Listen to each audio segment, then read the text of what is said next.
da série sobre lifting da face no geral. No vídeo anterior, que tá aqui no card, eu gravei sobre o terço superior, a pálpebra e o brow lift. Então, caso você se interesse sobre esse tema, é só acessá-lo aqui para ver o vídeo completo. Hoje eu vou falar um pouquinho mais, me aprofundar a respeito do lifting, que é o tratamento de rejuvenescimento do terço médio e inferior, da face propriamente dita. Eu sou a doutora Karina Gílio, médica, cirurgia plástica, membro da Sociedade Brasileira de Cirurgia Plástica, e vou falar um pouquinho mais, aprofundar um pouquinho mais sobre esse tema hoje. Então, o seguinte, em relação ao lifting dessa região, terço médio e inferior, que é o lifting propriamente dito, clássico, existem algumas formas de fazê-lo, mas a mais atual, com resultados mais expressivos, é o lifting deep plane, quer dizer plano profundo. O lifting deep plane, ele consiste nesse plano profundo de tratamento. Então, mais ou menos, para dar uma entendida nisso aqui,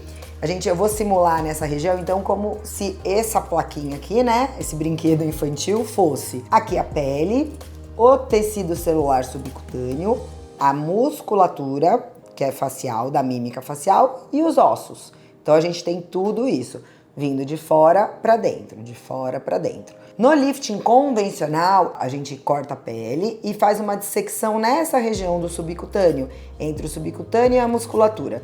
Isso faz com que eu só reposicione a pele, é como se eu só vestisse o rosto novamente. Nos lifting profundo, eu vou fazer um descolamento, então, pele, subcutâneo, a musculatura e o osso. Eu vou fazer um descolamento aqui. Então, eu solto esse bloco de baixo inteiro.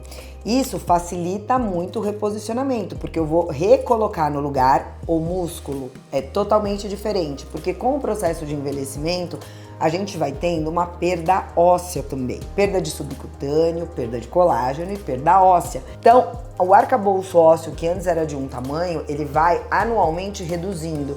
Isso leva a um escorregamento da face. E se eu não reposicionar o músculo, que continua do mesmo tamanho, para esse osso menor que a gente tem agora, não vai ter durabilidade, não vai ter naturalidade.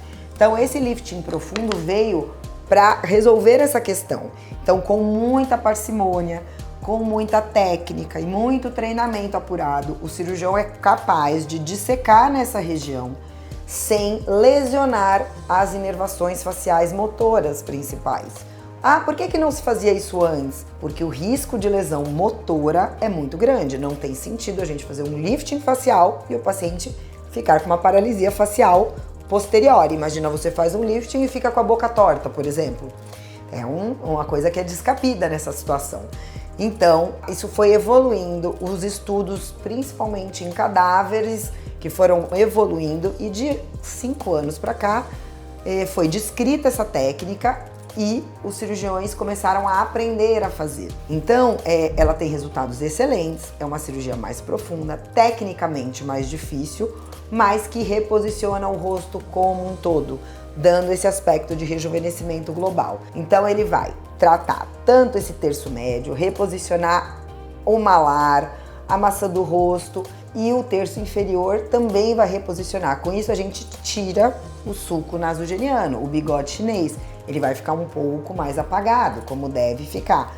Se volta a ter ângulo de mandíbula, que com o passar dos anos a gente vai perdendo. Se trata o bulldogzinho. Então tudo isso vai melhorando com o lifting de plane. Vai melhorando não, melhora, reposiciona e melhora.